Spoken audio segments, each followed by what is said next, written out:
Bismillahirrahmanirrahim. Assalamualaikum warahmatullahi wabarakatuh.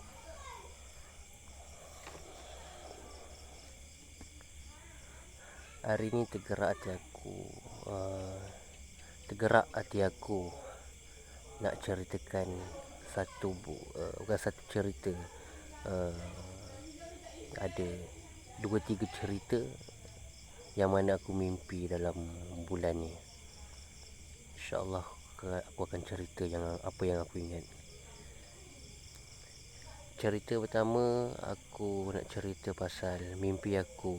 Aku tak ingat bila, tapi benda ni datang dalam dalam mimpi. Aku tak ingat mimpi ni siang ke malam ke, tapi aku rasa malam. Sebab selalu aku mimpi-mimpi macam ni selalu memang tengah-tengah malam, 1/2 malam, 3/4 malam lebih kurang. Jadi aku mimpi malam tu aku ada dekat satu tempat. Aku ada duduk kat satu tempat dalam rumah ni aku tak kenal. Aku tak pernah tahu pun rumah ni ada. Lepas tu aku lari. Dalam rumah tu aku jadi huru-hara. Aku lari sebab aku dengar ada orang kata Dajjal datang. Aku lari. Lepas tu aku jumpa ustaz aku dalam rumah tu. Ustaz aku tengah baca surah Al-Kahfi. Aku kata, Ustaz, tolong saya kat luar tu ada Dajjal. Saya tak nak jadi pengikut dia, Ustaz. Tolong saya, Ustaz. Ajar saya Al-Quran, Ustaz. Ajar saya surah Al-Kahfi, Ustaz. Lepas tu ustaz aku cakap, dari dulu lagi, masa zaman Nabi dah berpesan, baca surah Al-Kahfi, jangan pernah tinggal, sebab ini mengelakkan daripada fitnah Dajjal. So aku tak boleh nak buat apa, sebab aku tak hafal surah Al-Kahfi. Aku menangis, aku merayu, Ustaz tolong Ustaz. Aku pandang belakang, aku nampak Dajjal luar rumah aku. Aku nampak Dajjal kat luar rumah aku, tapi dia tak masuk ke rumah aku tu. Mungkin disebabkan ustaz aku ada dalam rumah tu, ataupun aku tak tahu. Sebelum ni aku baca surah Al-Kahfi, cuma aku tak hafal. Aku tak boleh nak hafal. Otak aku mungkin memori tak tahulah, wallahu alam lah kan. Mungkin aku banyak buat benda dosa ke apa, sebab tu tak boleh nak hafal surah Al-Kahfi ni. Lepas tu aku lari naik bukit. Bila aku lari naik bukit, aku jumpa Imam Mahdi. Tapi aku tak nampak Imam Mahdi ni. Aku langsung tak nampak Imam Mahdi. Aku cuma nampak badan dia je. Tapi aku tahu itu Imam Mahdi sebab pengikut dia ramai. Memang orang kata itu Imam Mahdi. So aku lari sebelah dia. Masa aku lari dekat sebelah dia, sebelum tu, masa aku tengah lari ni atas bukit, aku nampak bumi ni hancur. Api marak keluar. Macam api gunung berapi tu. Laha gunung berapi tu. Aku lari, aku jumpa Imam Mahdi. Bila aku jumpa Imam Mahdi, aku duduk sebelah dia, aku tanya Imam Mahdi. Ya Imam Mahdi, aku tanya. Bahasa Melayu lah aku cakap. Buat benda pun mimpi kan. Aku lari, aku tanya Imam Mahdi, ya Imam Mahdi, tolonglah aku. Bunuhlah Dajjal Imam Mahdi. Tolonglah bunuh Imam Dajjal. Aku tak nak jadi pengikut dia. Aku nak jadi pengikut engkau. Aku tak nak jadi pengikut dia. Lepas tu Imam Mahdi cakap apa? Imam Mahdi cakap, aku tak boleh bunuh dia. Yang boleh bunuh dia Nabi Isa. Semua orang tahu, satu dunia tahu. Yang boleh bunuh dia Nabi Isa. Sebab memang Quran cakap macam tu, memang Allah cakap macam tu. Akan turunnya Nabi Isa untuk membunuh Dajjal. Lepas tu aku terus sedar. Dia cerita dia panjang tau, cuma aku tak berapa nak ingat. Sebab dalam sebulan ni aku ada 3-4 kali mimpi benda-benda macam ni. Lepas tu mimpi kedua aku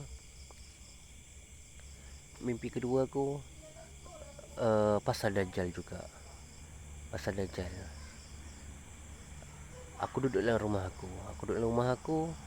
Lepas tu orang kata Dajjal dah datang. Aku kurung anak bini aku. Aku rantai anak bini aku dalam bilik.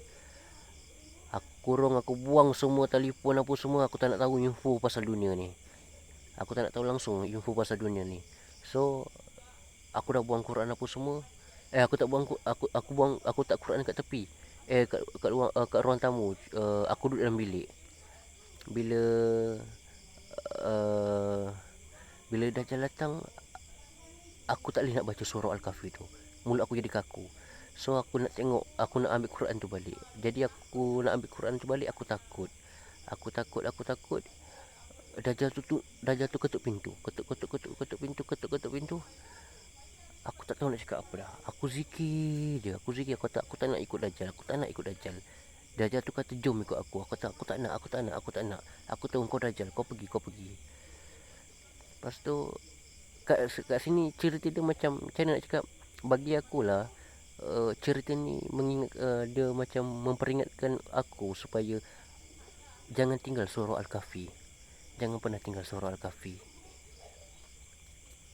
Lepas tu cerita kedua ni aku tak apa nak ingat, sebab aku pun terlampau banyak memikir. Bila jadi mimpi ni kat aku terlampau banyak memikir. Lepas tu mimpi ketiga aku, ini mimpi dia banyak lah, cuma aku tak ingat. Aku tak berani nak rekod sebab aku takut mainan tidur ke apa. Tapi bagi aku, kalau mainan tidur pun memang elok lah untuk aku, sebab dia memperingatkan aku. So aku mimpi seterusnya,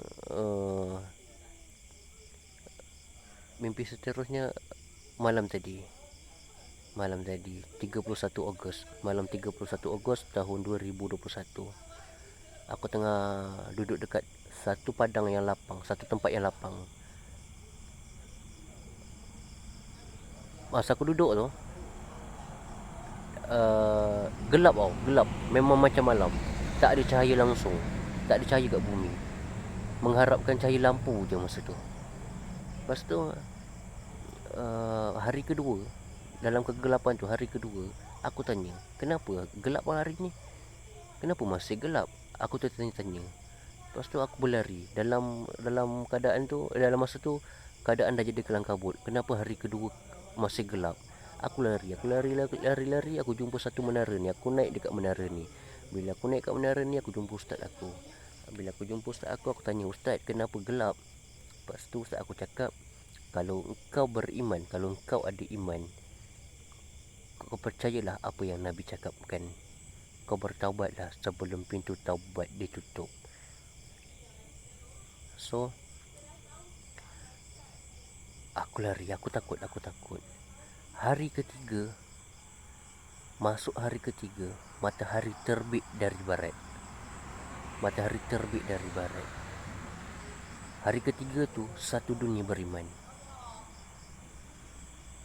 Aku jadi macam, aku rasa, ya Allah Tuhanku, aku tak sempat nak sembahyang taubat. Aku tak pernah menangis ke Allah. Aku takut. Aku terus sedar.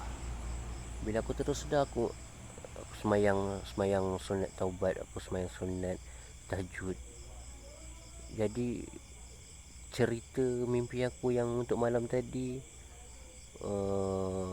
ikutkan aku, bagi aku dia suruh taubat lah. Sebab dunia akhir zaman, dunia terlampau akhir zaman, hujung-hujung lah.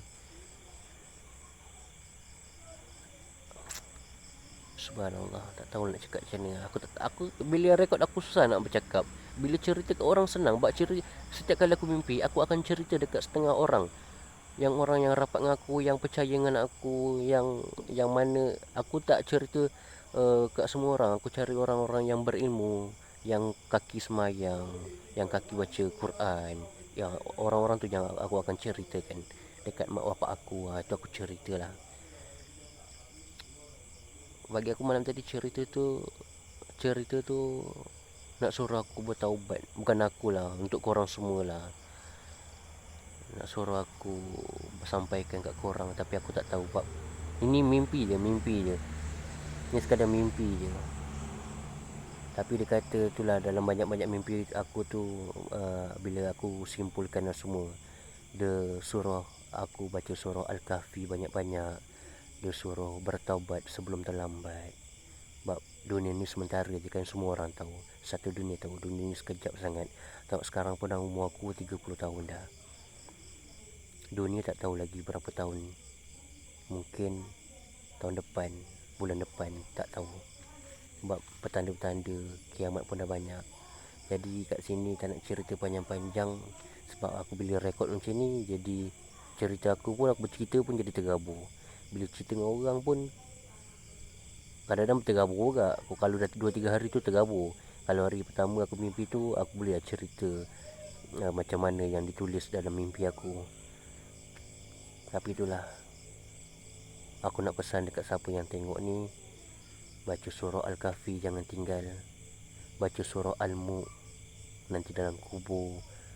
Sebab dah confirm tak nak mati. Aku nak mati sebelum Dajjal keluar.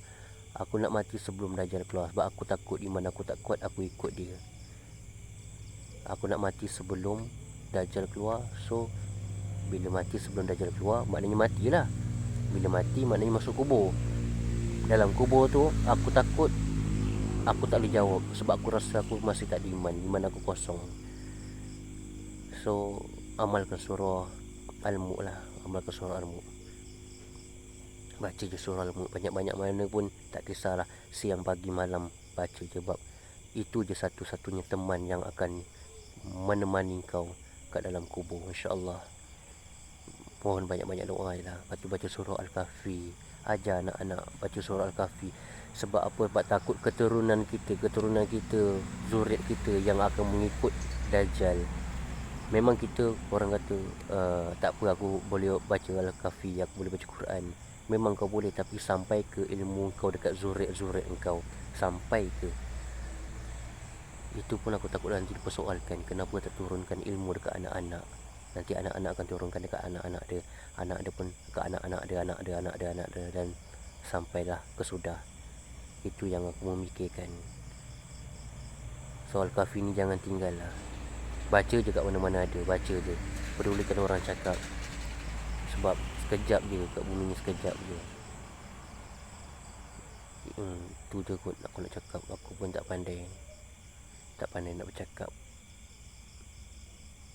Itu je lah kot. Nanti kalau korang yang tengok ni, yang korang nak video aku ni, ingat semayang, taubat, baca Al-Kahfi, baca Al-Mu. Ini je lah setakat ni. Ini je lah aku yang amalkan. Aku amalkan benda-benda ni je lah. Ilmu-ilmu lain insya-Allah, selebihnya insya-Allah. Sekianlah. Assalamualaikum.